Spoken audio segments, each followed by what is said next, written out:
రోజున ప్రకాశం జిల్లా ఒంగోలు కార్పొరేట్ దగ్గర ప్రజా సంఘాలు, ప్రతిపక్ష సంఘాలు, సిపిఐ, సిపిఎం అందరూ కూడా మరి ఈ యొక్క రాష్ట్రానికి ఉన్నటువంటి ఒకే ఒక ఉపాధిని కల్పించే స్టీల్ ప్లాంట్ని ప్రైవేటు వర్గీకరణ ఈ రోజున చేయటానికి మరి ఈ రాష్ట్ర సీఎం చంద్రబాబు నాయుడు గారు మరి పవన్ కళ్యాణ్ గారు వారి యొక్క ఇష్టానుసారంగా ఈ యొక్క రాష్ట్ర భవిష్యత్తు గురించి ఆలోచన లేకుండా ఎంతో మంది కార్మికులకి ఉపాధిని కల్పించేటువంటి ఆ స్టీల్ ప్లాంట్ని ప్రైవేటు వర్గీకరణ చేయడానికి అనేకమైనటువంటి కుయుక్తులని, పన్నాగాలని పన్నుతూ మరి ప్రైవేటు యొక్క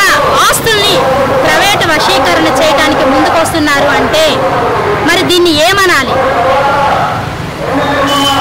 ఈ ఒక్క రాష్ట్రమే కాదు, దేశవ్యాప్తంగా కూడా అనేకమైనటువంటి వాటిని కార్పొరేట్ శక్తులుగా ఆదాని, అంబానీలకి మీరు అడ్డుగోలు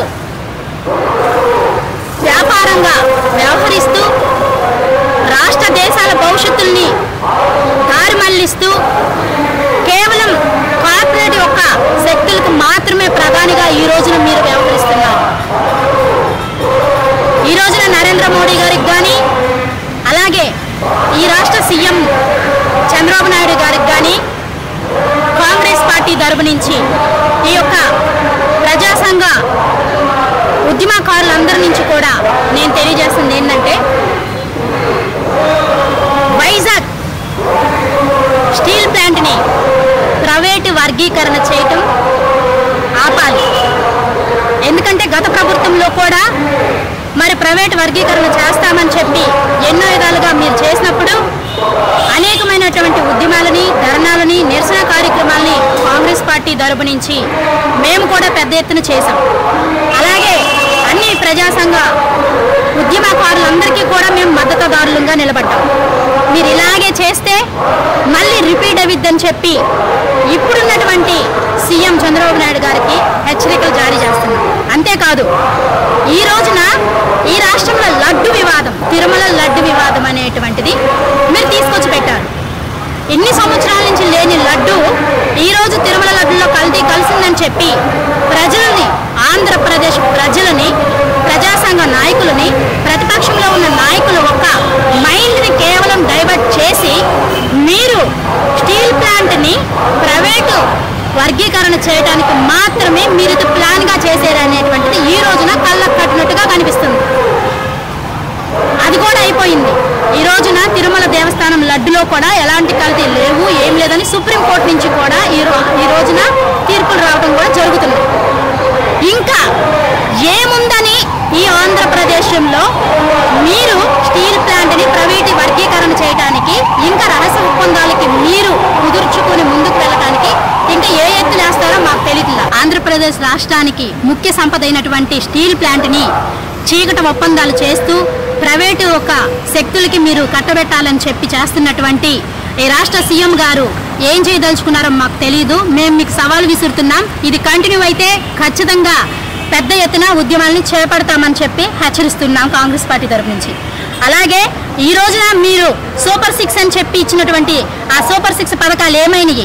ఆకాశానికి అంటుతున్న ధరలు, బియ్యం ధరలు పెరిగిపోయినాయి, ఆయిల్ ధరలు పెంచేసేశారు, నూనె ధరలు పెంచేసేశారు, గ్యాస్ చూస్తే ఏకంగా సిలిండర్కి 50 రూపాయలు పెంచేసేశారు.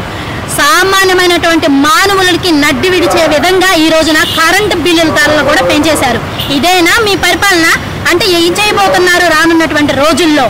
మీ యొక్క పరిపాలనలో మీరు ఇచ్చినటువంటి సూపర్ 6 పథకాలకి ప్రతి సామాన్య ప్రజలకే కాదు, ఒక రకంగా చెప్పాలంటే ఉద్యోగస్తులకు కూడా నడ్డి విరిసేటువంటి రీతిగా ఈ రోజున ఆంధ్రప్రదేశంలో నిత్యావసర సరుకుల నుంచి ప్రతి మానవుడికి ఉపయోగపడేటువంటి కరెంటు బిల్లులతో సహితం కూడా నడ్డి విరవటమే కాదు, కుతికల లోతున ప్రాణాలు మునిగిపోయేలాగా మీరు మరి ఆశ చూపి మభ్య పెట్టి మీరు పరిపాలన చేస్తున్నారు. కాబట్టి రానున్న రోజుల్లో మీరు ఇంకా ఏ విధంగా ఈ పథకాలను అమలు పరుస్తారో లేదో, లేదంటే మీ పరిపాలన ఏ విధంగా ప్రజలకి ఉపయోగకరంగా చేస్తారో లేదో కూడా మేము చూస్తూ ఉంటాం.